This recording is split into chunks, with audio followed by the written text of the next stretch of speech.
신약성경 319페이지에 있습니다. 다 찾으셨으면 우리 다 같이 한 목소리로 같이 읽읍시다.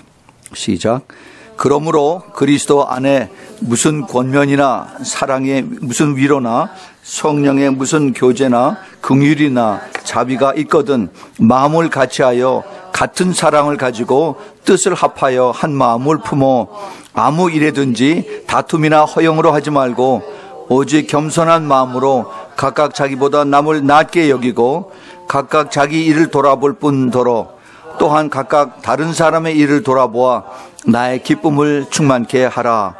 너희 안에 이 마음을 품으라. 곧 그리스도 예수의 마음이니 그는 근본 하나님의 본체이시나 하나님과 동등됨을 취할 것으로 여기지 아니하고 오히려 자기를 비워 종의 형체를 가져 사람들과 같이 되었고 사람의 모양으로 나타나셨음에 자기를 낮추시고 죽기까지 복종하셨으니 곧 십자가에 죽으심이라. 아멘. 우리 같이 잠깐 기도하겠습니다. 거룩하신 아버지 하나님, 귀하신 말씀 저희들에게 주심을 감사합니다. 오늘도 복되고 귀한 그 주일날 주님께서 저희들에게 이제 귀한 말씀을 통해서 저희들에게 씨를 뿌려주시고 그리고 이 씨가 저희들의 마음판이 옥토가 되어서 그래서 아름다운 열매 맺을 수 있는 귀한 우리 마음이 될 수 있도록 지금 축복하여 주시옵소서.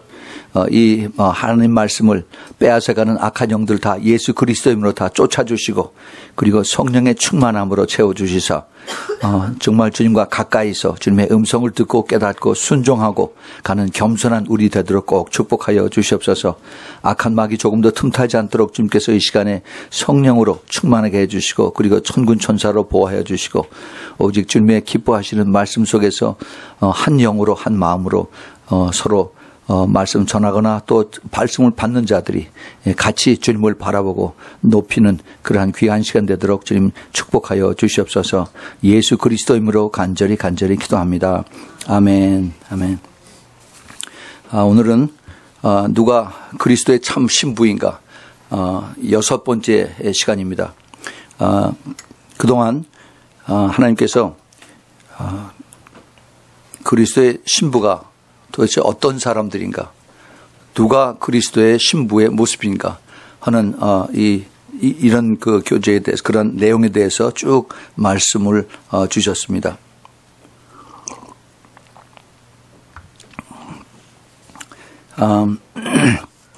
예수님은 이 땅에 오셔서 그 신약 성경을 통해서 한 번도 신부라고 하는 말씀을 하신 적이 없었습니다.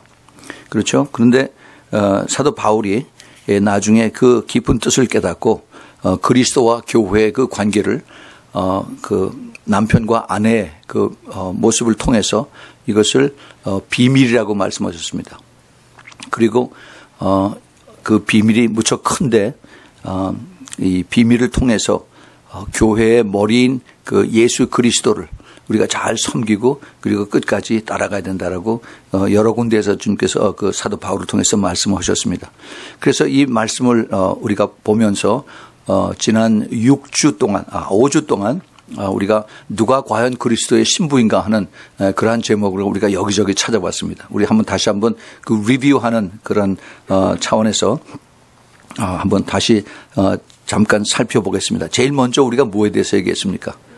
열처녀의 비유죠. 그렇죠? 열처녀의 비유에서 우리가 깨닫는 것은 교회가 전부 다 그 안에 처녀로들 다 모였는데 그중에 예수님 앞에 들어간 사람들이 성경에는 50대 50으로 나와 있는데 사실은 그렇지 않아요. 그보다 훨씬 적습니다. 그래서 왜 그럴까? 그것에 대해서 우리가 살펴보았습니다. 그리고 그 반면에 뒤에 남겨진 그 교인들이 엄청 많다 하는 것도 저희가 같이 또 나누었습니다. 두 번째 뭐에 대해서요? 그 아브라함의 종 엘리에셀과 그다음에 리브가에 대해서 말씀드렸습니다. 엘리에셀은 바로 성령이시고 그다음에 리브가는 신부예요. 바로 교회입니다. 그래서 성령과 교회, 성령과 신부에 대해서 이것을 쭉 우리가 조명을 해봤는데 특별히 그 리브가가 이제 그 엘리에셀이 멀리서 사막을 걸어서 낙타를 10피를 데리고 그리고 와서 이제 자기가 기도를 했죠. 하나님 앞에 혹시 하나님이 예비하신 신부가 있다면은 지금 바로 나에게 와서 나에게 물을 주고 그다음에 낙타에게도 물을 주게 하옵소서 하고 그 기도가 끝나자마자 바로 리브가가 나와서 이제 그 물을 줍니다. 그런데 그 물을 주는 것이 그냥 한 번 주고 마시세요 하고 끝나는 것이 아니라 이 엘리에셀이 물을 마시고 나서 그다음에 낙타에게 물을 주는데 낙타가 10피래요. 한 마리가 보통 한 2개론 내지 3가론의 물을 마십니다. 그리고 나서 그 3가론의 물을 마시고 나서 그거를 얼마만큼 마시냐 하면은 보통 그 물을 채우는 그 밥통에 보통 한 15가론 내지 한 20가론까지 물을 채워서 거기다 두어요. 그러니까 그거 10마리니까 생각을 해 보세요. 그 리브가가 이 흙으로 만든 흙 항아리에 그 물을 담아서 거기에 한 2가론 내지 3가론 드는 걸 들고 가까이 있는 게 아닙니다. 사막 광야에 그 저 밑에 우물이 파져 있는데 그 밑에 들어가서 그걸 부어서 거기다 넣고 그다음에 올라와서 한참 걸어가지고 떼양 끝에 그 구유에다가 그걸 딱 쏟아 놓으면 그다음에 낙타가 와서 꿀꺽꿀꺽 마시는 거죠. 근데 그걸 몇 번을 했느냐? 적어도 제 생각에 한 50번 내지 70번을 했어요. 생각을 해보세요. 이 처녀가 그 뜨거운 볕에 가서 아무 소리 안 하고 계속 그걸 나로 날립니다. 한 너댓 시간 걸린 것 같아요. 그런데 이 엘리에셀은 그냥 그 성경에 보면은 묵묵히 보고만 있었다라고 그랬습니다. 이게 무슨 뜻일까? 우리 성령께서 우리 교회가 하는 일을 계속 보고 계시면서 그러면서 과연 저들이 따라오고 있을까? 그리고 제대로 순종하고 따라올까 하는 것을 계속 보고 계신다 하는 것을 우리가 그때 같이 나눴습니다. 그다음에 세 번째는 그렇죠. 예수님과 그 사탄과의 대결에 대해서 우리가 그 신부들의 모습을 보았습니다. 왜 무엇을 봤느냐? 예수님께서 사탄과 대결할 때 예수님의 혼자 힘으로 하는 것이 아니었어요. 처음에 성령의 인도함을 받아서 광야에 나가서 예수님이 40일 금식을 하셨습니다. 그리고 그 끝난 다음에 성령의 또 인도함을 받아서 그다음에 사탄과 이제 그 confrontation 이걸 가지고 마귀와 싸우는 거죠. 성령의 충만함을 받아서 광야로 나가시고 그다음에 성령의 도우심을 받아서 40일 금식을 하시고 그다음에 성령에 이끌려서 마귀와 싸우셨다라고 성경에 이렇게 되어 있습니다. 그러니까 예수님도 철저하게 그 성령님의 도움을 받아서 그래서 이 악한 영들과 싸움에서 이기시는 것을 우리에게 보였어요. 그 제일 처음에 그 돌을 변해서 떡이 되게 하라. 우리들의 가장 약한 그 의식주를 가지고 와서 사탄이 공격을 하고 그다음에 이제 눈에 보이는 것. 성전 꼭대기에서 뛰어내리라. 그 사람들 앞에 눈에 보이는 그 영광을 위해서 또 유혹을 했는데 그것도 예수님 물리쳤습니다. 그다음에 이제 예수님을 영으로 저 산 꼭대기에 데리고 올라가서 그래서 이 산 밑에 보이는 모든 것이 이게 나에게 속했는데 나에게 절하면은 그럼 내가 너에게 주겠다라고 예수님에게 프로포즈를 하죠. 예수님께서 이것은 영에 대한 예수님을 타협하는 그러한 제스처를 사탄이 한 겁니다. 그런데 사탄이 예수님이 40일 동안 금식을 하시고 영이 가장 예민하고 하나님과 제일 가까울 때 그리고 예수님을 시험한다는 것은 사탄이 얼마나 무식하고 무지하다는 걸 여기서 볼 수가 있어요. 영적으로 우리가 깨어서 기도하는 사람들 그리고 금식하는 이런 사람들의 영으로 더 깊은데 사탄이 그걸 모르고 예수님에게 와서 예수님을 시험했다는 겁니다. 그런데 이것은 그냥 예수님만 시험한 것이 아니라 이제 정말 마지막 때를 살아가는 우리들에게 주님께서 이것을 demonstrate 이것을 보여주시기 위해서 우리에게 이거를 가르쳐 주셨어요. 그래서 예수님 세 번 다 영과 혼과 육에 대한 이 모든 시험을 말씀으로 다 물리치신 것을 우리가 알게 됩니다. 그 다음에 네 번째는요. 다윗의 그 다윗이 참 왕에 있을 때 한참 힘들고 어려울 때 하나님을 열심히 의지하고 순종하고 따라가다가 그러다가 이제 왕이 돼서 이제 모든 자기 밑에 있는 그 백성들이 자기를 높이고 그다음에 군인들이 나가서 싸워서 이기고 했을 때 자기 마음이 교만해지고 그다음에 마음이 이제 느슨해지니까 그러니까 그다음에 먼저 찾아오는 것이 그 음란의 영이 들어와서 그래서 이제 바세바를 범하고 그다음에 그 남편 우리아를 죽이죠.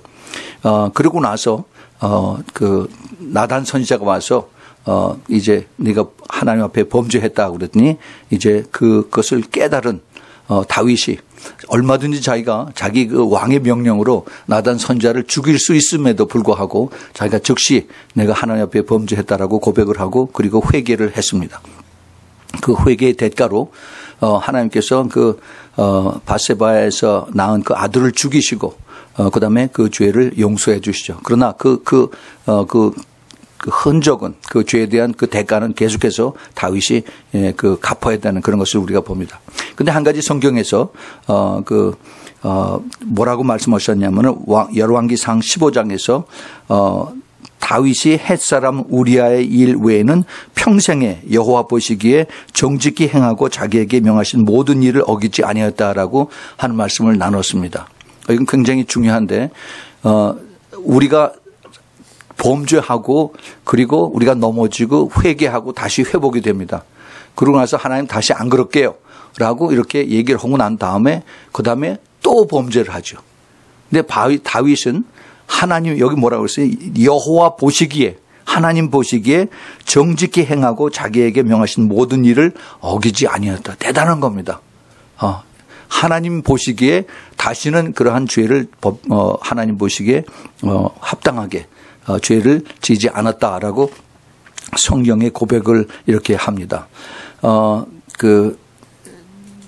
우리가 항상 부족하지만은 정말 내 자신을 의지하고 내 의지로 이것을 다 이겨나가려고 하는 것이 아니라 늘 하나님을 의지하면서 하나님의 도우심으로 성령님의 도우심으로 내가 순간순간 매일매일을 이겨나가는 그러한 우리의 모습이 되지 내 자신, 내 의지, 내 결정을 따라서 가면은 항상 실족하는 것을 봅니다. 근데 특별히 다윗은 가장 두려워했던 것이 그 사람들 앞에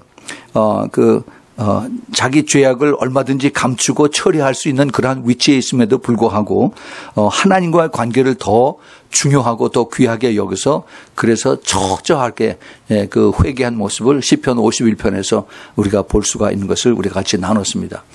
특별히 이거는 우리가 많이 배워야 됩니다. 크리스찬들 넌 크리스찬은 이건 말할 것도 없고 크리스찬들이 죄에 대해서 너무 약하게 아주 중요하지 않게 생각을 해서 그래서 거짓말하고 그다음에 죄짓고 하고 나서 이것을 그냥 그대로 슬그머니 넘어갑니다. 또 사탄이 그걸 잊어버리게 만들어요. 그러나 우리가 기도하면은 성령께서 이것을 깨닫게 해주셔서 빨리 이것을 회개를 해야 되는 것입니다. 그렇지 않으면은 이것이 오래 가요. 오래 가면은 그다음에 잘 빠지지도 않습니다. 그래서 이거 기도가 필요하다고 제가 말씀을 드렸습니다. 그다음에 다섯 번째는요. 지난주입니다. 그 에베소서 4장에서 사도 바울이 성숙한 그리스도의 장성한 분량에 충만한 그 성도가 되라라고 하는 그 말씀을 가지고 왜 우리가 성숙하지 못한가 하는 그 이유에 대해서 말씀하고 그럼 어떻게 하면 우리가 성숙해질 수 있는가 하는 이 말씀을 가지고 우리가 같이 나눴습니다. 이 성숙이라고 하는 것은 크리스찬들이 이제 예수 그리스도를 믿고 나서 하루아침에 성숙해지는 게 절대 아니죠. 어린아이가 다 커서 정말 아름다운 신부의 옷을 예복을 입을 때까지 정말 잘 자라면서 교육을 받고 교양을 또 배우고 또 집에서 모든 그 율례를 또 집에서 부모님들한테 배우고 해서 이렇게 인간들이 커지는 것과 마찬가지로 우리 크리스찬들의 정말 주님을 닮은 그러한 그 장성한 분량으로 자라기까지는 처절한 내 그 영적 싸움이 필요합니다. 그 영적 싸움은 내 자신과의 싸움이에요. 내 마음속에 내가 육을 따라 사는가 아니면 내가 하나님의 말씀을 순종하고 성령을 따라 사는가 이것을 매일매일 우리가 싸워야 되는 것입니다. 이거는 누구나 예외가 없어요. 누구나 예외가 없습니다. 제가 누누이 말씀을 드리지만은 이 사탄의 그 공격에 대해서는 면역이 없습니다. 죽을 때까지 우리가 주님 앞에 서는 그날까지 우리는 악한 영들과 계속 싸워서 나를 쳐서 복종시키고 주님 앞에 나아가는 그러한 우리가 삶을 살아야만 되는 것입니다. 그렇게 해서 우리가 뒤를 돌아보면은 내가 더 이상 이제는 어린아이가 아니라 이제는 성숙한 그러한 크리스찬이 돼서 주님 앞에 설 때 주님께서 이제 내 삶 속에는 이것이 엄청난 영적 싸움을 통해서 내가 조금씩 이제 성장해 가고 그다음에 더 변화돼 가고 하는데 겉으로 보기에는 우리가 군인이죠. 그리스도의 군대라고 그랬습니다. The Army of Christ. 그 군대로서 싸워서 지기도 하고 이기기도 하고 그렇죠. 그러니까 우리가 군인으로서의 그 모습은 군복이 다 해지고 찢어지고 엉망이겠죠. 우리의 삶의 모습은 그래. 그러나 그것이 내 속에서 주님 앞에 인정을 받고 끝까지 가면은 주님 앞에 섰을 때 내 그 다 낡은 군복이 이 주님께서 이제 아름다운 세마포로 주님께서 바꿔주시는 그것이 주님의 뜻이다라고 말씀을 드렸습니다. 이것이 주님께서 기뻐하신 것이에요. 그래서 오늘 이제 6번째는 이제 우리가 읽었던 그 빌립보서 2장 사도 바울이 빌립보 교회인들에게 하신 그 말씀 중에서 그 겸손하라 하는 죽기까지 복종하신 예수님의 겸손을 여기서 우리가 배워야 되는 것입니다. 이 겸손은 그 크리스천 전체에 다 흘러가는 그러한 그 크리스천 인격입니다. 성숙한 사람이면은 정말 겸손할 수밖에 없어요. 그 겸손이라고 하는 것을 우리가 오늘 그 본문 속에서 우리 한번 찾아봅시다. 여기에 보면은 그러므로 그리스도 안에서 무슨 권면이나 사랑에 무슨 위로나 성령의 무슨 교제나 긍휼이나 자비가 있거든요. 이거 굉장히 지금 어렵게 썼습니다. 이게 무슨 얘기냐 하면은 사도 바울이 그 권면과 위로와 교제나 긍휼이나 자비가 있거든 마음을 같이하여 사랑을 가지고 뜻을 합하여 한 마음을 품으라. 이게 지금 크리스찬들 사이에서 서로 적용할 수 있는 그러한 것을 이제 찾으라 하는 겁니다. 여기 마음을 같이하여 한 사랑을 가지고 뜻을 합하여 한 마음을 품으라 그랬어요. 여기 그 영어 성경에 보면 like-minded, same mind 이렇게 했어요. 그래서 그것을 같은 마음으로 이제 아무 일이나 다툼이나 허용으로 하지 아니하고 오직 겸손한 마음으로 자기보다 남을 낮게 여긴다. 이게 여기 마음이라고 하는 이 단어가 여기 자꾸 나옵니다. 마음을 같이 하고 겸손한 마음으로 이렇게 나오는데 이 마음이 도대체 뭐냐? 이건 마음이 여러 가지로 우리가 해석을 할 수가 있어요. 원래 이 원어의 그 헬라의 뜻을 보면은 그 프로네오라고 하는데, 우리가 쉽게 이것을 생각하면은 이것을 understanding 한다, 이해한다, 이렇게 생각하면은, 우리가 좀 더 이것을, 쉽게, 이것을 깨달을 수가 있습니다. 우리가 이해하는 것, 이것을, 우리 마인드라고 그래요. 그래서 내가 생각을 가지고, 이것을 내가 받아들일 때 이것이 내가 이해가 되는 것 마찬가지로, 그리고 이것을 내가, 한 뜻을 가지고, 한 마음을 가지고, 자기보다 남을 낮게 여기라라고 이렇게 했죠. 사도 바울이, 사실은 굉장히 그 사람이, 바리새인이었을 때, 그리고 남을 가리키는 입장에 있었을 때 아주 날카롭고 아주 그렇게 굴림하는 굉장히 그 성격이 크리스찬들을 잡으러 다니고 정말 그것이 하나님을 위하는 거라고 생각을 하고 그렇게 독선적인 그러한 사람이었었는데 예수 그리스도를 믿고 나서 그다음에 주님 성령님과의 그 깊은 교제를 통해서 엄청 많이 변하고 깨닫고 그것을 가리키는 모습을 여기서 볼 수가 있습니다. 겸손한 마음으로 각각 자기보다 남을 낮게 여기라, 이렇게 이야기를 합니다. 이 말씀은 사도 바울이 골로새 교인들에게도 똑같이 그런 말씀을 합니다. 그 골로새서 그 3장 21절인가 거기 보면은 누구에게든지 주께 대하듯 하라라고 말씀하셨어요. 누구를 대하든지 예수 그리스도를 대하듯 하라. 옆에 김 집사님, 이 집사님, 박 집사님 있을 때 그들이 나보다 못하다고 해서 그를 깔보지 말고 항상 그들에게 주님 대하듯 하도록 그렇게 그를 여기라, 그렇게 생각을 한 겁니다. 그리고 각각 자기 일을 돌아볼 뿐더러 또한 각각 사람들의 일을 돌아보아서 나의 기쁨을 충만하라. 나뿐만이 아니라 다른 사람의 일도 도와줘서 그래서 그것을 다른 사람을 도와줬을 때 내가 기뻐진다 하는 겁니다. 미국에서, 미국 사람들이 안 믿는 사람들도 이런 거는 많아요. volunteer, 들 할 때, 레드 크로스 아니면 무슨 뭐 재난, 재해 뭐 이런 거 할 때 또 아니면 홈레스 피플들 가서 사역하고 그럴 때 안 믿는 사람들도 가서 열심히 도와줍니다. 왜 도와주느냐? 도와주면 내가 기뻐요. 예. 그 도와주는 것을 통해서 그래서 이제 내가 기뻐지는 것이죠. 근데 그게 그리스도 안에서 도와주느냐 아니면 나의 의를 나타내고 도와주느냐 이건 아주 엄청나게 큰 차이가 있습니다. 내가 주님의 마음을 가지고 그리고 내가 참 집이 없어서 불쌍하게 이렇게 상자가구로 이렇게 만들어서 그 안에서 잠을 자고 있는 사람을 정말 불쌍히 여기고 그들을 섬기는 마음으로 가서 도와주고 먹여주고 하는 이런 것을 내가 했을 때 내 마음에 하나님이 기쁨을 주신다 하는 거죠. 그리고서 이제 다시 5절에 보면은 너희 안에 이 마음을 품으라. 그리스도 예수의 마음이다라고 그렇게 다시 말씀하십니다. 너희 안에 이 마음을 품는데 이것이 바로 예수 그리스도의 마음이에요. 똑같은 그 마음이 프로네오라고 하는 단어를 쓰는데 제가 읽는 뉴 아메리칸 스탠다드에는 이것을 뭐라고 번역을 했냐면 더 좀 우리에게 더 가깝게 이것을 번역을 했어요. attitude라고 했습니다. 태도라고 번역을 했어요. 그러니까 우리 마음이 아니라 우리의 태도로 나타나는 겁니다.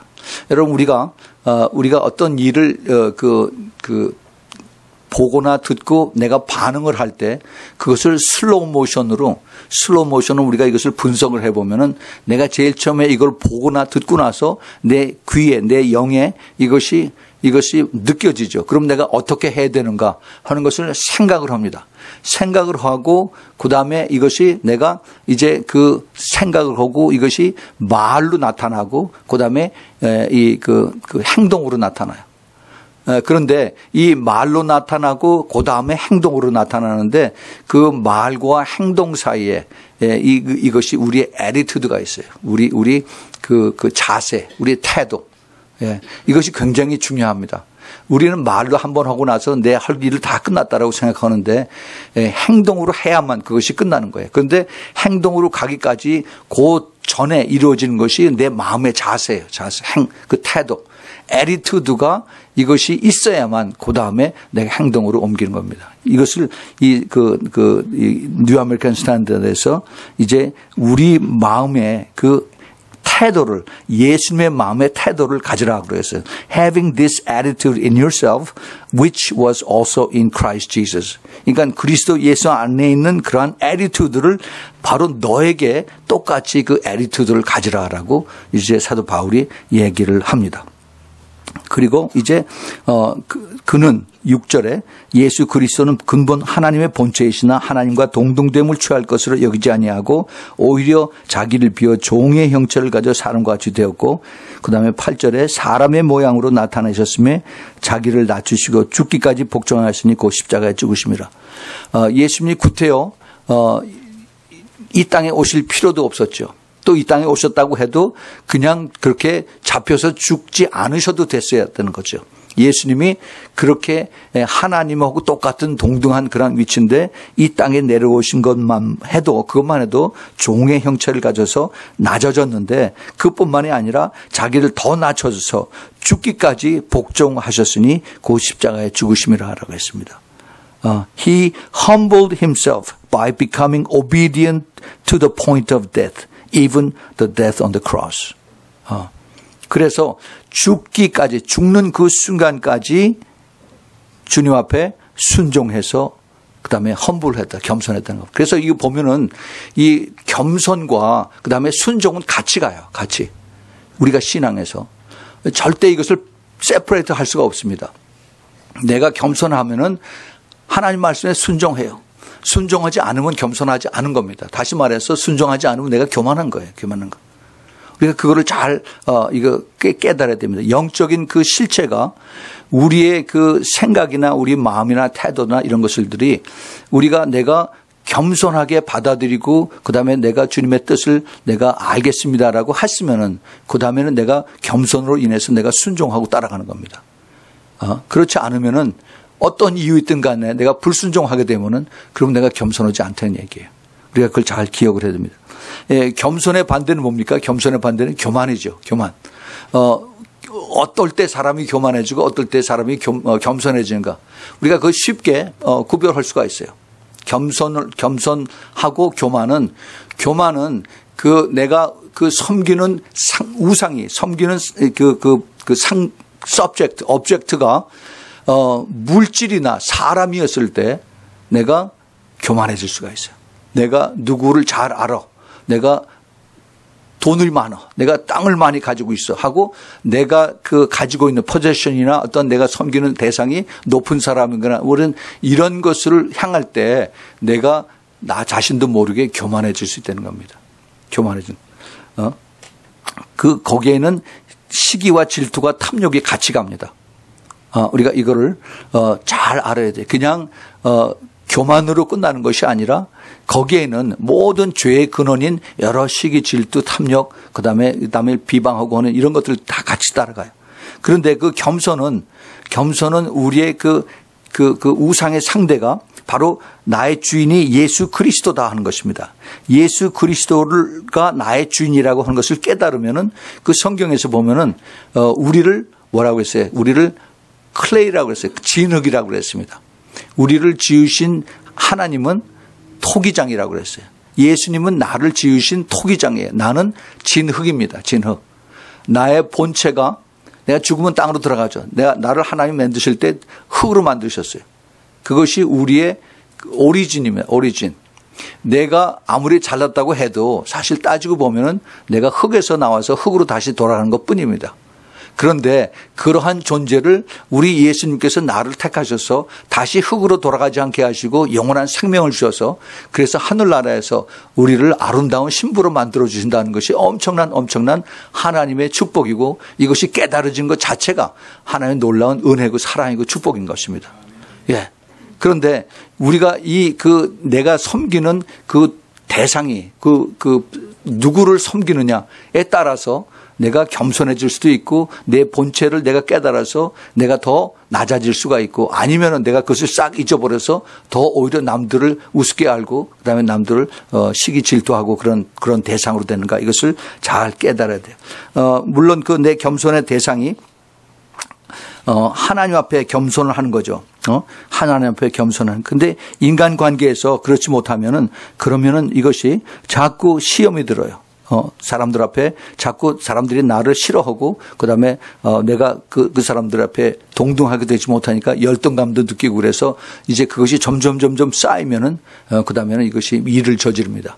요 며칠 전에 저 오레곤에 있는 그 시골 커뮤니티 칼리지에서 총기 사건 난 거 아시죠?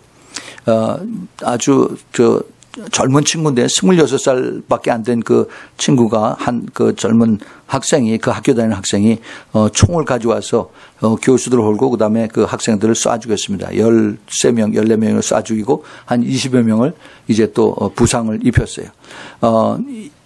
그게 아주 비극적인 그러한 사건인데 그것이 첫 번 일어난 것이 아니고 그다음에 이것이 거의 매일 일어나다시피 지금 하고 있습니다. 통계에 보면은 9월 30일 현재 미국 내에서 290건의 총기 사고가 났다고 했어요. 그러니까 매일 하루에 한 건 이상 총기 사고를 해서 사람이 죽는다 하는 것을 볼 수가 있습니다. 사람 보고 총하고 이거 가지고 허서 사람을 죽이게 되는 거죠. 왜 그럴까? 왜 이런 총기 사고가 날까? 정치하는 사람들이나 이것을 관리하는 사람들은 이런 범죄를 줄이기 위해서 경찰들을 더 많이 뽑아야 된다. 그래서 프로포지션 몇 번 해가지고서 사람들 또 세금 걷어서 경찰 수를 더 많이 또 늘리고 그다음에 감옥 수를 더 많이 더 크게 지어서 그래서 사람들 더 많이 갖다 잡아놓자. 자꾸 이렇게들 얘기를 하고 있습니다. 그 원인이 무엇이 사람들을 그렇게 만들까? 그 사진 봤더니 그 사진이 아주 그렇게 악한 그런 모습은 안 해요. 그 몰스라고 하는 저 젊은 친구가. 근데 왜 그렇게 됐을까 하는 거죠. 그 안에 evil spirit이 들어가면 그래요. 악한 영이 들어가면 그렇게 되는 겁니다. 혼자서 외톨벌이로 그러고 그냥 자기 스스로 악한 영이 점점 들어가는 겁니다. 여러분 죄를 짓고 그다음에 사람 자살하게 되는 그 순서가 똑같아요. 사람이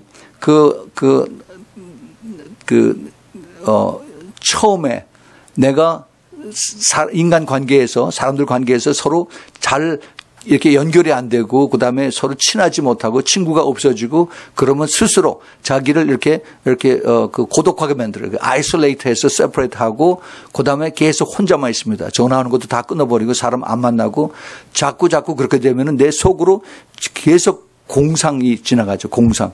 이렇게, 혼자서, 옛날에 그런 얘기를 해요.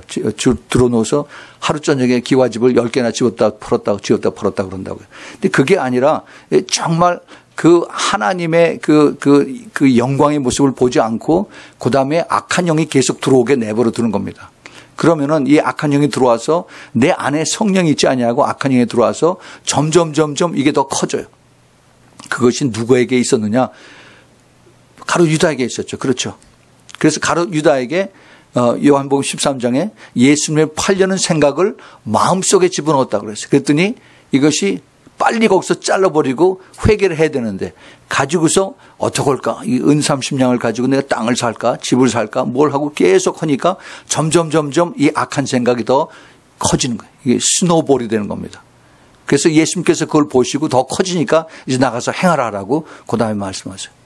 이 악한 영을 이것이 지금 우리가 잘 알아야 되고 이걸 깨달아야 되고 미리 막아야 됩니다. 그렇지 않으면 내가 그냥 이건 뭐 내 생각인데 하고 사람들이 이것을 지나칠 수가 있는데 절대 안 그래요. 절대 안 그렇습니다. 우리 신부들 중보 기도들 매주 화요일마다 하지요. 그 프리 컨퍼런스 콜을 통해서 여러 나라에서 같은 동시간에 들어와서 같은 시간에 우리가 기도를 하고 이제 마지막에 개인 기도를 내는데 그 기도하는 그 제목들이 전부 다 영적 싸움들이에요. 영적 싸움. 제가 그 전에도 다른 분들하고 개인적으로 만나서 하는데 막 대단한 영적 싸움을 합니다. 영적 싸움이 내 안에서 내 자신과 싸움이 아니라 그 다음에 이것을 내가 이기고 이것을 또 그 다음 단계로 나온 사탄이 그 다음에 세상 유혹으로 돌아와서 나를 미혹하고 그다음에 속이고 그러고 그 단계 이것을 또 이기고 참고 나가면 그 다음에는 악한 영들이 직접 와서 공격을 해요. 근데 직접 와서 공격을 하는 것이 이게 보통 귀신들이 하는 것이 아니에요. 교회에 갔는데 교회에 아무도 없는데 교회에서 덜그덕 소리가 나고 막 책상이 막 움직이고 막 그러죠. 그리고 집 안에 앉아서 기도를 하려고 그러면 갑자기 막 소파가 막 흔들려. 그 다음에 벽에 있는 텔레비전이 막 붕 떠버립니다. 이게 무슨 영화에 나오는 그 엑소시즘에 나오는 거. 그게 실제 있는 거래요. 실제 있는 것. 이런 얘기를 제가 들으면서 이게 지금 이게 마귀들이 비상이 걸렸구나 하는 것을 제가 이제 느끼게 되고 알게 됩니다. 제가 늘 말씀을 드리지만은 지금 이 시대에 마귀가 제일 싫어하는 것이 뭐예요? 예수님의 재림이에요. 예수님께서 다시 오시면은 자기네들이 가는 곳이 그 지옥의 무조갱에 제일 바닥에 내려가서 1000년 동안 갇혀 있어야 되는 것입니다. 그래서 예수님 재림을 제일 싫어해요. 그러나 그것을 자기네들이 막을 수가 없습니다. 예수님의 가장 큰 신이기 때문에. 그런데 그 다음에 싫어하는 것이 있어요. 그 다음 싫어하는 것이 바로 예수님의 재림을 깨닫고 이것을 전하는 사람들 그렇게 이를 갈고 싫어해요. 마귀들이. 그래서 예수 그리스도를 알고 깨닫고 다시 오심을 사모하고 기도하는 사람들을 그렇게 마귀들이 공격하는 겁니다. 그 이유가 그거예요. 우리가 그걸 알면은데 그러면 이것을 어떻게 막아야 되느냐. 이걸 막기 위해서는 기도로 막는 거예요.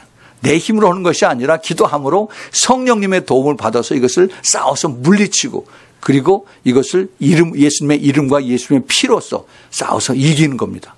앞으로 우리가 정말 싸우되 피 터지면서 우리가 싸우는 그런 것을 해야 됩니다.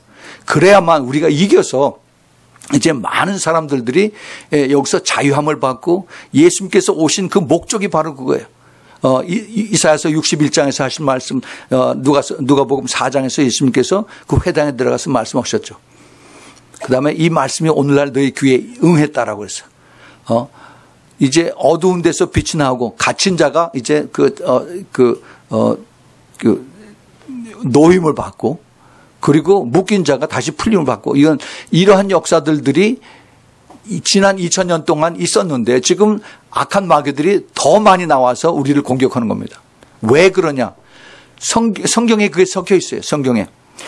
그 사탄의 총공격이 요한계시록 12장 7절부터 9절에 보면은 하늘의 전쟁이 있으니 미가엘과 그 사자들이 용으로 더불어 싸울 때 용과 그의 사자들도 싸우나 이기지 못하여 다시 하늘에서 저희에게 있을 곳을 얻지 못하는지라. 큰 용이 내어 쫓기니 옛 뱀 곧 마귀라고도 하고 사단이라고도 하는 온 천하를 꿰는 자라. 땅으로 내려가 쫓기니 그의 사자들도 저와 함께 내어 쫓기느니라. 이게 지금 마지막 때 이제 후 3년 반쯤에서 여기서 일어나는 일인데, 그런데 그때 일어나는 것이 꼭 그때 가서 시간이 정해서 일어나느냐? 그렇지가 않아요. 하나님의 말씀과 하나님의 계획은 훨씬 그 전에도 일어나고 이것이 서서히 우리에게 이것을 미리 일어나게 보여주시는 것입니다. 이것이 그레이스 피리어드예요. 그때 가서 항상 딱 정해져서 내려오는 것이 아니라 미리 지금 2층 천에 있는 사탄과 그 졸개들, 그 귀신들이 이제 땅으로 내려와서 우리를 못 살게 하고 더 힘들게 하고, 그래서 우리 크리스찬들이 특별히 깨어서 기도하는 크리스찬들을 총공격하는 이유가 지금 그것이 있습니다. 그래서 어떻게 공격을 하느냐? 우리 깨어있는 사람들의 그 가정에서 자녀들과의 관계에서 인간 관계를 굉장히 힘들게 만들고, 또 몸과 건강을 공격을 해서 그래서 참 어렵게 만들고 아프게 만들고, 그다음에 경제적인 어려움을 당해서 그래서 참 비참하게 만드는 그러한 일들을 사탄들이 지금 하고 있습니다. 그러나 우리가 이것을 당하고 이것이 내 팔자야 이렇게 하면 안 돼요. 우리가 깨어있는 사람이면 이것이 이게 원리가 내가 지금 당하고 있는 것이 이래서 그렇구나 하면서 여기서 이제 돌이켜야 돼요. 돌이키는 그 이유가 하나님께서 나를 지금 택하셔서 그래서 나를 신부로 부르시고 그다음에 나에게 이것을 준비하는 그러한 과정에 있는데, 내가 여태까지 그걸 모르고 있다가 이제 내가 이것을 깨달았으니까 그러면 내가 하나하나 다 싸워서 이겨야 되겠구나 하는 그 방향이 잡아지고, 그다음에 그 힘을 내 힘으로 해서는 것이 아니라 성령님의 도움을 받아서 그래서 싸워서 기도해서 이기는 것입니다. 우리가 이것을 가지고 제가 조금 더 자세하게 말씀을 드렸어요. 근데 예수님께서 이것을 우리에게 보여주셨습니다. 예수님의 그 겸손의 삶. 우리가 이것을 하려면은 내가 기도해서 어떤 능력을 받았다고 교만해지면 절대 안 됩니다. 지금 그런 사람들이 너무너무 많아요. 기도하면은 영의 세계가 열려서 열심히 기도하면은 그러한 영적 능력을 받습니다. 근데 내가 겸손하지 않으면은 교만의 영이 들어가면 귀신의 영이 들어가요. 그래서 그거를 가지고 자기는 이게 하나님의 능력을 받아서 한다고 하는데, 능력을 받아서 이것을 기적을 베푼다고 하는데, 사실은 그 뒤에 나중에 열매를 보면은 그게 악한 영의 열매라는 것을 보질 못해요. 우리가 그래서 더 조심스러운 것입니다. 예수님의 겸손의 삶, 우리 예수님은 우리에게 이것을 미리 보여주셨습니다. 예수님은 사람에게 영광을 받지 않으신다라고 요한복음 5장 41절에 말씀하셨어요. 예수님이 그것을 말씀하시고 나서 그 기적을 행하시고 그 자리를 피우십니다. 오병이어의 기적을 행하시고 난 다음에 요한복음 6장 15절에서 예수께서 저희가 와서 자기를 억지로 삼아서 임금을 삼으려는 줄 아시고 다시 혼자서 산으로 떠나가신다고 했어요. 그렇습니다. 나에게서 능력이 나가면은 내가 아픈 사람들을 고치고, 그 다음에 내가 그 기적을 행하고, 그리고 악한 귀신들을 다 쫓아내고 하면 사람들이 나를 보고 나에게 따라와요. 이거 굉장히 위험해요. 사람을 보고 따라가면 안 됩니다. 그 사람이 하는 것이 자기 힘으로 하는 것이 아니라 그 성령님의 도움을 받아서, 그래서 성령께서 이것을 역사해서 그 능력을 지키는데, 그 영광을 자기가 받고 그리고 나를 따라오라고 지금 많은 하나님의 종들이 그렇게 하고 있어요. 내가 유명해지고 나에게 돈 갖다 바치고 그다음에 나에게 그 눈에 보이는 영광을 나타내라고 합니다. 그러면은 100% 다 나중에 그 열매는 다 그 실패로 돌아가요. 우리가 그걸 잘 알아야 됩니다. 예수님께서 하신 것을 우리가 배워야 됩니다. 예수님께서 그 회당장 딸을 죽었는데 살리시고 난 다음에 그 달리다 굼이라고 그렇게 말씀하시죠. 마가복음 5장 43절에서 예수께서 이 일을 아무도 알지 못하게 하라라고 저희를 많이 경계하시고 미리 조심시키신 것입니다. 그리고 이 소녀에게 먹을 것을 갖다 주라.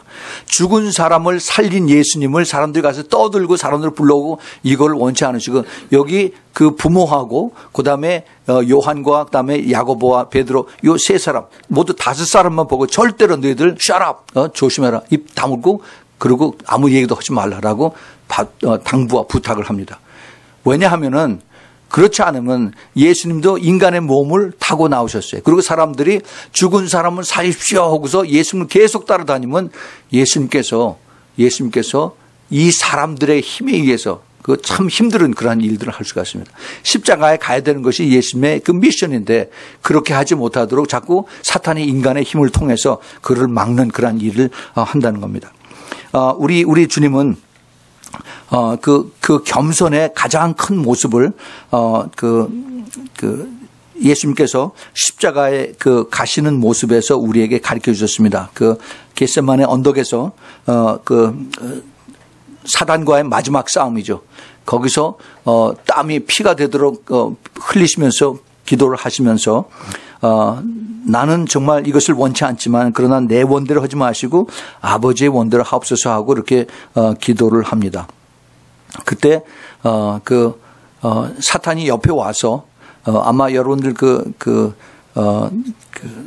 Passion of Christ 그 멜 깁슨이 만들었던 그 영화에 보면은 그 예수님이 그 기도할 때 아마 제일 처음에 나오죠. 그 큰 뱀이 그 옆에서 싹 지나가는 것을 볼 수가 있어요.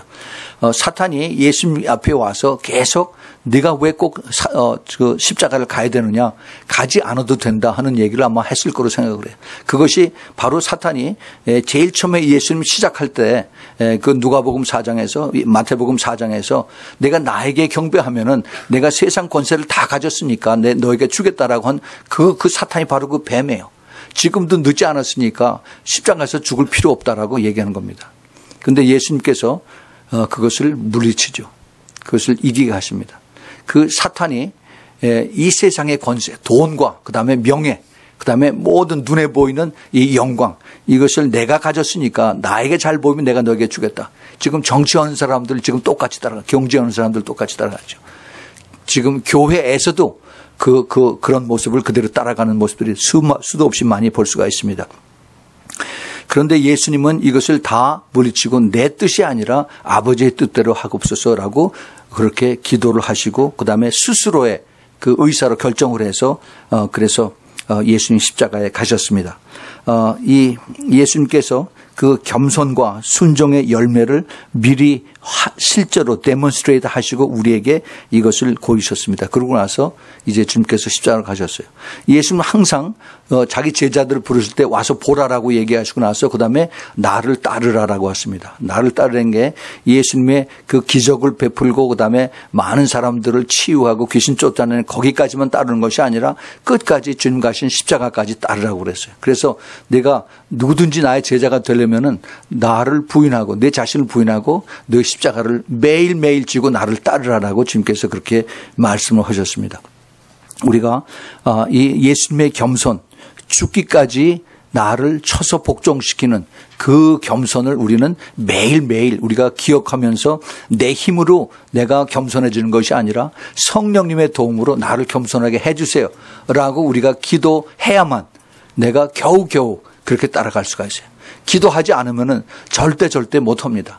내가 어제 저녁에 어느 목사님 얘기를 들었는데 내가 그것을 실패하지만은 또 하고 해서 이게 10년이 걸리고 20년이 걸리고 내가 변한다고 하는데 저는 그렇게 생각 안 해요. 내 힘으로 하려니까 그것이 10년이 걸리고 20년이 걸리죠. 근데 그게 아니라 성령님에게 의지하면서 나는 못하지만은 성령님 도와주세요. 나를 변화시켜서 그래서 내가 남을 용서하지 못하던 것을 용서할 수 있게 해주시고 그리고 내가 그를 사랑할 수 있는 거 사랑하게 해주시고 또 내가 순종할 수 있는 거 순종하게 해주세요. 이렇게 주님의 도움을 받아서 내가 따라가는 거예요. 이렇지 않으면 나는 못합니다. 우리 안에 죄라고 하는 DNA가 너무너무 강해서 그래서 이것을 우리가 이길 수가 없어요. 그래서 우리 주님께서 우리를 위해서 십자가에서 돌아가신 것입니다. 우리가 겸손해야만, 그러한 겸손을 해야만 내가 영이 깨끗해져요. 우선 죄가 회개가 되고 내가 영이 깨끗해집니다. 영이 깨끗해지면 영을 분별할 수가 있어요. 이 시대에 가장 중요한 것이 영을 분별하는 것입니다. 지금 악한 영들이 지금 교회 안에 다 들어와 있어요. 그래서 이 교회 안에서 정말 참 그 깨끗하고 정결하고 한 사람이 참 많지 않은 정말 그런 그 기도하면서 끝까지 주님을 따라가려고 하는 이런 사람들을 공격하고 그다음에 힘들게 하고 그리고 오히려 더 이 사람들을 이단시하는 그렇게 지금 그러한 시각으로 지금 쳐다들 보고 있습니다. 우리가 회개 기도를 많이 해야 되는 이유가 거기에 있습니다. 우리가 영에 민감해야 되고 또 성령의 인도하심과 하나님의 말씀과 일치하는 그러한 것을 우리가 항상 확인을 해야 됩니다. 나의 선입견을 내려놓고 우리가 성령님의 가르치심에 순종하는 것을 내가 약속을 하면서 기도를 해야 되죠. 그래서 성경에 보면은 경건의 훈련이 필요하다고 그랬어요. 디모데전서 4장 7절 8절에서 그래서 경건에 이르기는 연습을 하라라고 하고 그 경건은 범사에 유익하고 또 금생뿐만이 아니라 이제 하늘나라에 가서도 그것이 다 도움이 된다라고 합니다. 우리 이것이 그 겸손은 내가 그 겉으로 나타내는 이런 그 겸손 그런 것을 가짜 겸손이라고 그래요. 그 가짜 겸손이 많이 있습니다. 예수님께서 그 가짜 겸손을 주님께서 막 책망하시고 나무라셨습니다. 스스로 겸손한 척하는 거예요. 그다음에 경건의 모양만 보이는 것입니다. 또 겸손을 가장한 이러한 마귀들의 속임에 그들을 속여서 당하는 그러한 사람들이 있어요. 마태복음 23장에서 예수님께서 그 27절 28절에 거기 쭉 마태복음 23장이 주님께서 그 바리새인들과 서기관들을 주님께서 책망하시고 그다음에 그들이 그 위선자 그 히포크라트라고 이렇게 책망을 하시죠. 화 있을 진저 외식하는 서기관들과 바리새인들이요 회칠한 무덤 같으니 겉으로는 아름답게 보이나 그 안에는 죽은 사람의 뼈와 모든 더러운 것이 가득하도다. 이와 같이 너희도 겉으로는 사람에게 옳게 보이되 안으로는 외식과 불법이 가득하도다. 이렇게 얘기했습니다. 우리가 이거는 그 예수님께서 그 당시에 종교 지도자들 바리새인들 서기관들에게 하신 말씀이지만 사실 우리가 지금 이 시대에 내 자신을 바라보는 매일매일의 고백이 되어야 돼요. 혹시 내가 안과 겉이 서로 다르지 않은가? 내가 겉으로는 아주 그 점잖은 척하고 겉으로는 신앙이 많은 척하고 겉으로는 참 아주 괜찮은 것 같은 하면서 속으로는 모든 악과 더러움과 추한 것이 다 안에 있는 이러한 것이 아닌가? 내가 항상 자신을 살펴봐야 됩니다. 누구도 예외가 없습니다. 우리는 항상 예수 그리스도가 나의 창조주이시고 나의 구세주이고 그다음에 나를 끝까지 인도하실 분이라면은 그분만의 나의 모든 것의 그 초점이 그다음에 나의 그 섬기는 대상이 되어야 되는 것이에요. 그런데 이것을 여기서 우리가 또 한번 좀 생각해 볼 것이 우리가 하나님을 잘못 알면은 그러면은 하나님을 잘못 대접을 합니다. 우리 교회에서 보통 우리 교회에서는 그런 일이 없지만은 뭐 선교에 도움을 준다고 해서 선교비를 걷는다고 해서 바자회를 하죠. 여러분 바자회는 뭡니까? 집에서 쓰다 남은 거 가져와서 이렇게 해서 뭐 가라지 세일처럼 해가지고 그래서 그걸 돈 걷어가지고 교회에다 헌금을 합니다. 여러분 생각을 해보세요. 우리 주님께서 그 이스라엘 백성을 통해서 또 예수님도 그렇습니다. 너희들이 먼저 소산의 첫 열매를 나에게 드리라고 그랬어요. 그렇죠? 제일 마지막 열매를 나에게 드리라고 그러지 않았어요. 그거 기억나세요? 근데 많은 사람들이 이런 것은 염두에 두질 않습니다.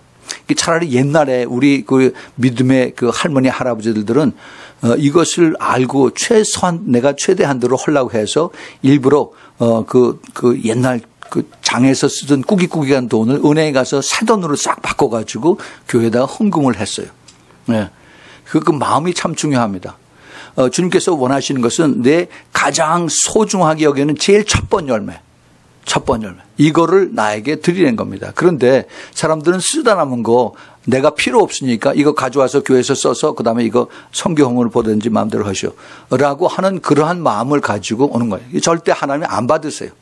안 받으세요. 그거는 차라리 하지 않는 게 낫습니다. 왜 사람들이 그 교회에서 잘못 가르치는 건지 아니면은 내가 잘못 알아서 그런 건지 우리 하나님을 똑바로 알아야 돼요. 우리 하나님이 거룩하시고 전능하신 하나님이고 모든 것을 가지시고 창조하시고 통치하시는 분인데 왜 그분의 쓰레기를 우리가 드립니까? 그렇지 않아요? 우리 하나님을 똑바로 알아야 됩니다. 우리 주님께서 모든 것을 보고 알고 계신 분인데 내 중심에서 내 마음속에서 진실된 것을 가지고 주님 앞에 드릴 때 내가 교회에 앉아서 헌금 시간 되니까 주머니 쭉쭉 해가지고 제일 작은 돈 꺼내가지고 갖다 드리는 이런 사람들이 태반이에요. 태반. 그런 사람들은 차라리 그렇게 안 내는 게 훨씬 더 낫습니다. 정말 하나님을 그건 아주 너무 인설팅 하는 거예요. 예수 그리스도를 알지 못하면 차라리 모르니까 나 가르쳐 주세요. 내가 깨닫은 다음에 내가 제대로 하겠습니다. 라고 이렇게 해야지. 정말 하나님을 거짓 취급하는 식으로 해서 그래서 주님 앞에 그렇게 참 가짜르다 이렇게 드린다면은 주님은 너무너무 슬퍼하실 것입니다. 사도 바울이 골로새서 2장 18절에서 누구든지 일부러 겸손함과 천사 숭배함을 인하여 너희 상을 뺏기지 못하게 하라. 저가 본 그것을 의지하여 그 육체의 마음을 쫓아 헛되이 과장하고 라고 하는 말을 했습니다. 일부러 겸손하게 해서 겸손한 척하는 거죠. 그리고 천사를 숭배합니다. 이 천사는 하나님이 만드신 거예요. 우리가 부리는 종입니다. 근데 천사를 숭배해서, 근데 지금 이 캐톨릭에서 그런 것을 하죠. 그렇게 하면은 상을 뺏긴다고 얘기를 합니다. 그리고 본 곳, 이 눈에 보이는 영광을 의지하지 말고, 그 다음에 마음의 육체의 마음을 쫓아서 헛되이 과장한다고 했어요. 우리가 이런 잘못을 저지르지 않기를 바랍니다. 우리는 정말, 주님께서 나를 향하신 뜻이 무엇인가? 내가 예수님의 신부가 되고자 하면은 내가 정말 주님의 뜻을 내가 제대로 알고 따라가는 그러한 사람들이 되어야 되는 것이에요. 우리가 내가 예수 그리스도의 신부가 되기를 원하는 것과 예수님께서 정말 신부로 나를 받아주는 거고는 이거는 천지 차이라고 제가 말씀을 드렸습니다. 내가 아무리 원해도 내가 그러한 모습으로 내가 그러한 그 삶으로 내가 그러한 믿음으로 하나님 앞에 나가지 않으면은 그러면은 결국 가짜 신부라고 착각을 하고 나중에 그 뒤에 left behind 되는 그러한 그 불행한 그 자녀들이 될 수가 있습니다. 예수님의 신부는 그래서 겸손해질 수밖에 없어요. 신부가 돼서 그 신부가 되기 위해서는 내가 항상 엎드려서 기도해야 되고 성령님의 도움을 구하는 그러한 겸손함이 있어야 됩니다. 예수님께서 먼저 그의 나라와 그의 의를 구하라라고 말씀하셨습니다. 먼저 그의 나라와 그의 의에 그 나의 삶의 우선순위가 프라이어리티가 결정이 돼야만 됩니다. 내가 하나님을 섬길 때 내가 다 할 거 다 하고 나서 시간이 나면은 그 다음에 가지요 라고 많은 사람들이 얘기를 합니다. 물론 지금 바쁜 세상에 그렇게 살기가 참 쉽지가 않죠. 그러나 우리 주님은 그거를 보고 계세요. 내가 하나님 앞에 쓰임을 받으려면은 내가 주님께서 나를 부르실 때 주님이 언제 어디라도 내가 예스 할 수 있는 그런 대답을 그런 마음 준비를 하고 있어야 됩니다. 예수님께서 쟁기를 들고 뒤를 돌아보는 자는 나의 제자가 되기 합당치 않다라고 그랬습니다. 그 엘리사가 그 부자예요. 12마리의 소를 이렇게 그 밭을 가는 사람이 엘리야가 부르니까 잠깐 기다리라고 하더니 그 싹 다 치워서 그것을 잡아가지고 동네 사람들 먹여주고 자기는 엘리야를 따라왔습니다. 그러한 결단과 그러한 순종이 있지 않으면은 그러면은 우리가 이 세상 마귀와 싸워서 이기기가 참 힘듭니다. 그러나 내가 그 마음에 순종하고 그다음에 결단하고 따라오면은 제일 먼저 주님께서 주시는 것이 영적인 축복이에요. 영적인 축복입니다. 그 영적인 축복이 오게 되면은 그러면 내 마음에 주님께서 주시는 늘 감사와 기쁨이 넘치고 평강이 넘치죠. 그래서 주님께서 이런 말씀하셨습니다. 고린도전서 1장 30절에서 너희는 하나님께로부터 나서 그리스도 예수 안에 있고 예수는 하나님께로 나와서 우리에게 지혜와 의로움과 거룩함과 구속함이 되셨으니 이런 말씀하셨습니다. 그래서 우리가 예수 그리스도를 우리가 믿고 순종하면은 주님께서 우리에게 지혜와 의로움과 거룩함과 구속함으로 우리를 인도하신다는 겁니다. 잠언서 3장에 보면은 우리가 하나님을 잘 믿고 섬기고 순종하면은 우리를 장수하게 해주시고 부귀하게 해주시고 명예롭게 해주시고 그다음에 그런 그 영적 권세를 가지면은 그다음에 그 잠언서 6장 30절 31절에서 마귀에게 빼앗긴 물질을 7배로 회복시켜 주신다고 말씀하셨어요. 예. 이게 우리가 지금 그것은 영적인 원리를 깨닫지 못해서 그래서 참 많은 사람들에게 내가 억울하게 당하고 다 뺏기고 그러고서 참 고통당하는 사람이 많이 있어요. 예, 그렇습니다. 그러나 내가 정말 하나님을 믿고 하나님의 뜻에 이것을 그 하나님의 나라와 의를 구하고 하나님 앞에 맡기면서 기도하면은 하나님께서 그것을 잃어버린 것을 회복시켜 주실 뿐만 아니라 거기에 대해서 7배로 갚아주신다라고 그렇게 말씀하셨어요. 예수님께서 그 삭개오의 집에 들어갔을 때, 그 삭개오가 너무너무 기뻐가지고 자기가 토속질한 거, 이거 4배를 다 갚겠다라고 이렇게, 약속에 말씀한 것도 우리가 압니다. 우리가, 이러한 하나님의 그 놀라우신 영적인 축복을 받으면은 나머지 문제가 다 해결이 되는 것을 우리가 잘 깨달아야 됩니다. 우선순위가 하나님의 프라이어리티가 우리가 이것을 알고 깨닫고 순종을 해야 됩니다. 그래서 이 겸손한 자에게 하나님 주시면은 마음에 제일 먼저 나타나는 것이 평안에 그 사인이 증거가 평안이면 피스예요. 피스. 요한복음 14장 27절에 평안을 너희에게 끼치노니 나의 평안을 너희에게 주노라. 내가 너희에게 주는 것은 세상이 주는 것 같지 아니하니라. 너희는 마음에 근심도 말고 두려워하지도 말아라. 여러 가지 일들이 닥칩니다. 여러 가지 일들이 그냥 우리를 불안하게 하고 그다음에 두렵게 하고 초조하고 그다음에 근심 걱정 두려움으로 가득 채워줘. 그런데 우리 주님께서 우리를 붙들고 계시고 내가 겸손하게 주님과 함께 그 안에서 있으면은 나에게 말할 수 없는 평안이 오십니다. 평강. 왜냐하면은 예수님 자체가 평안이에요. 피스. 이사야서 9장 6절에서 Prince of Peace라고 그랬어요. Prince of Peace. 평강의 왕이라고 그랬어요. 평강의 왕. 예. 그걸 예수님께서 제자들에게 보여주셨습니다. 예수님께서 풍랑이 있는 바닷가, 그 갈릴리 바닷가에서 태풍이 불어서 그 갈릴리에서 잔뼈가 굵어지고 그다음에 프로페셔널 피셔맨으로 있던 베드로 그다음에 요한 형제들이 살려달라고 우리가 물에 가라앉아서 죽게 됐다고 했더니 예수님께서 그때 어디 계셨어요? 배 밑에서 주무시고 계셨습니다. 어떻게 그럴 수가 있어요? 예수님은 그거 몰랐던가요? 아니죠. 아시죠. 그러나 예수님 자체가 평강이에요. 평화예요. 평화. 그 평화를 예수님은 아주 엔조이하고 계신 것입니다. 그러면서 나를 믿으라는 겁니다. 너희들이 왜 이렇게 믿음이 없느냐. 우리는 우리 주위의 상황에서 두렵고 무섭고 근심 걱정하고 조금만 하면 그냥 불안해서 어쩔 줄 모르는 이거는 내 생각으로 내 삶을 살라고 그러니까 그래요. 그다음에 내 계획대로 내 뜻대로 가려고 그러니까 그런 겁니다. 우리가 그럴 때일수록 우리가 주님을 바라보고 하나님 뜻대로 살게 해주세요. 내 뜻이 아니라 하나님 뜻대로 살게 해주세요. 내가 순종하고 따라가겠습니다 하고 겸손한 마음으로 주님 앞에 가면은 주님께서 나를 꼭 붙들어 주세요. 우리 주님께서 겸손한 자에게 주시는 것이 시편 17절에 여호와여 주는 겸손한 자의 소원을 들으셨으니 저의 마음을 예비하시며 귀를 기울이고 들으신다라고 했어요. 그다음에 베드로전서 5장 6절에도 5장 5절 6절에 젊은 자들아 이와 같이 장로들에게 순복하고 서로 겸손함으로 허리를 동이라. 하나님이 교만한 자를 대적하시되 겸손한 자들에게 은혜를 주시느니라. 그러므로 하나님의 능하신 손 아래에서 겸손하라. 때가 되면 너희를 높이시라 그랬습니다. 그렇습니다. 겸손은 내 힘으로 하는 것이 아니에요. 내 뜻대로 하는 것이 아니고 그다음에 내가 하나님 앞에 기도하는 거예요. 하나님 나는 겸손할 수 없습니다. 나는 죄인이고 지금도 예수를 믿었지만 항상 내 안에 죄가 항상 들락날락하고 있기 때문에 주님 나 도와주세요. 나를 도와주셔야만 내가 이 죄를 이길 수가 있습니다. 내가 육의 삶을 살지 않도록 영의 삶을 살 수 있도록 로마서 8장에 있는 것처럼 그렇게 도와주세요.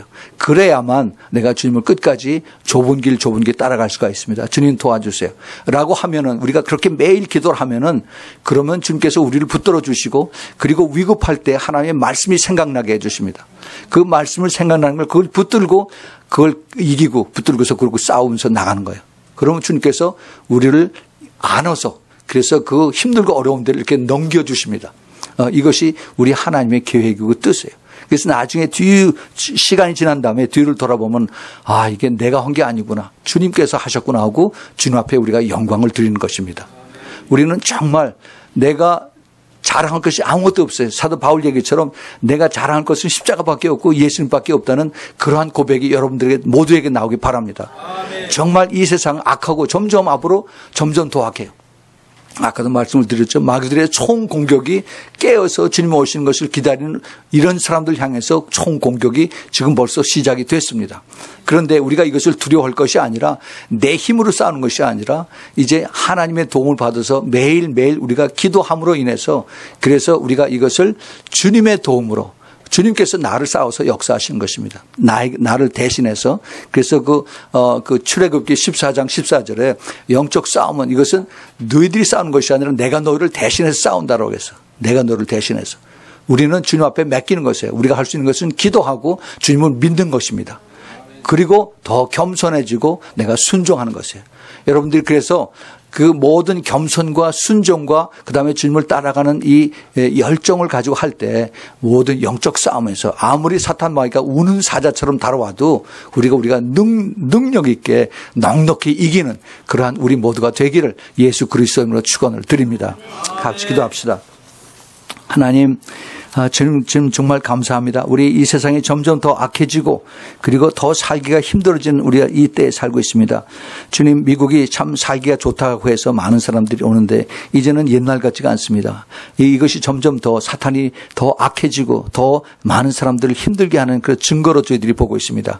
주님께서 이제 그럼에도 불구하고 저희들을 마지막 때 깨어서 예비하며 준비하는 그리스도의 신부로 불러싸우니 주님 끝까지 성령님 의지하고 예수님의 이름으로 예수님의 피로 우리가 덧입혀서 그래서 이기는 자 되도록 꼭 도와주시고 축복하여 주시옵소서. 이제는 우리 주 예수 그리스도의 그 끝없는 그 은혜와 하나님 아버지의 말할 수 없는 아가페의 사랑과 그리고 성령 하나님의 인도하심과 보호하심과 그 내주하심의 그 기름 부음이 이제 끝까지 겸손해서 순종하고 더 예수님의 성품을 닮아가기를 기뻐하는 사랑하는 우리 아미성교회 성도들 머리 위에 그 가정 위에 또 멀리서 이 메시지를 듣는 주님의 택한 그 신부들 그 머리 위에 가정 위에 지금부터 영원까지 함께 있기를 예수 그리스도 이름으로 축원하옵나이다. 아멘. 아멘.